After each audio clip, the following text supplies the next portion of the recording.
Oi, gente, nós estamos aqui em uma jornada de transformação genuína e eu estou compartilhando vídeos curtos aqui no YouTube para te ajudar a avançar naquilo que Deus tem para a sua vida.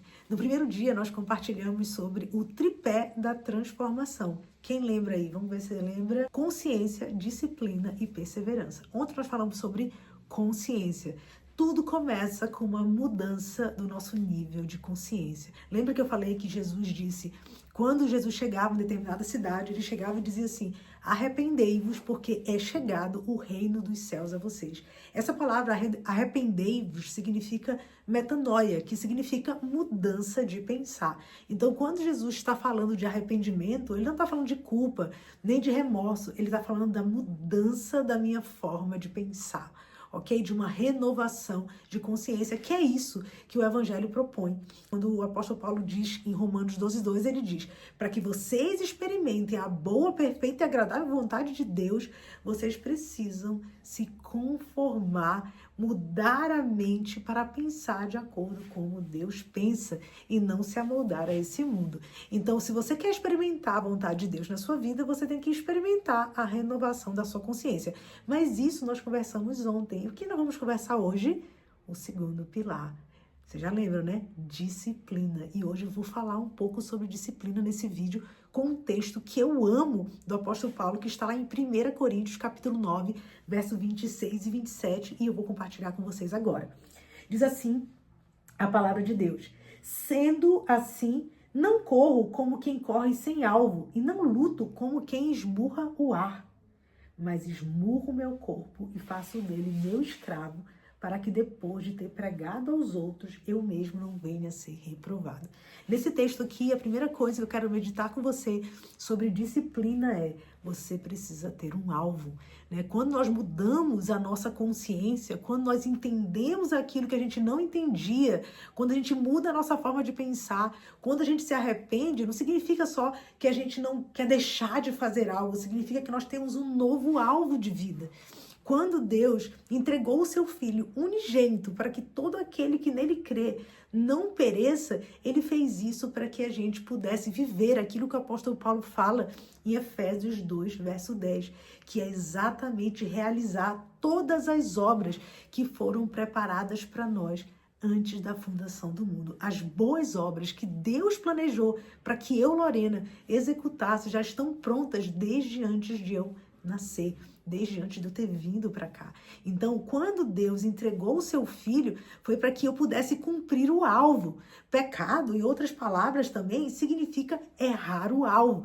Então, quando Jesus morreu e foi crucificado, então ele nos deu a possibilidade de acertar o alvo. Veja só, né? Jesus veio nos libertar para que a gente possa acertar o alvo que foi impedido por conta do pecado.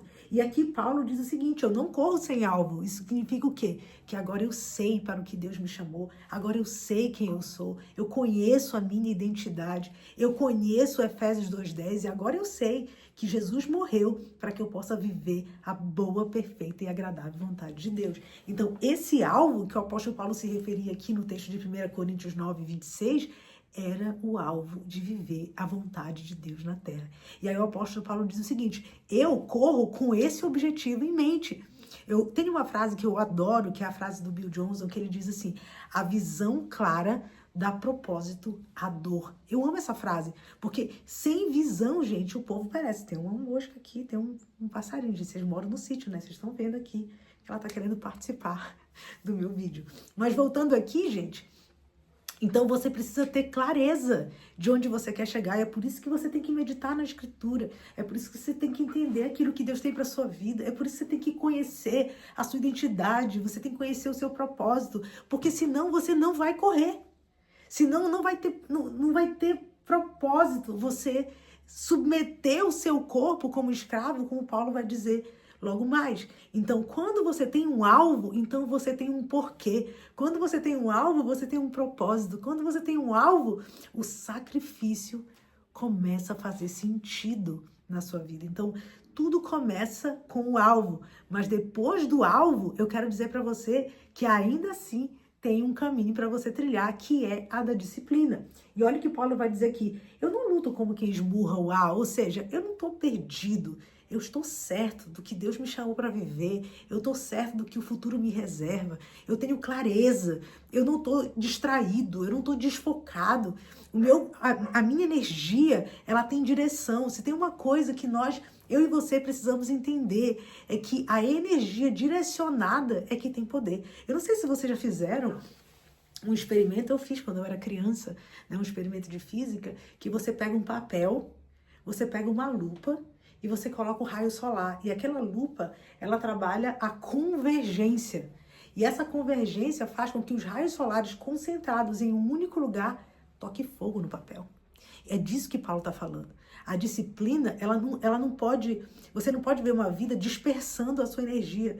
Você tem que saber para onde você quer canalizar os raios solares, né? Para onde você quer canalizar o seu esforço, aonde que você está aportando o seu tempo, o seu recurso, a sua vida, né? E aqui Paulo vai dizer, eu não ando como quem golpeia o ar, ou seja, eu não estou gastando a minha energia, desperdiçando a minha energia, melhor dizendo.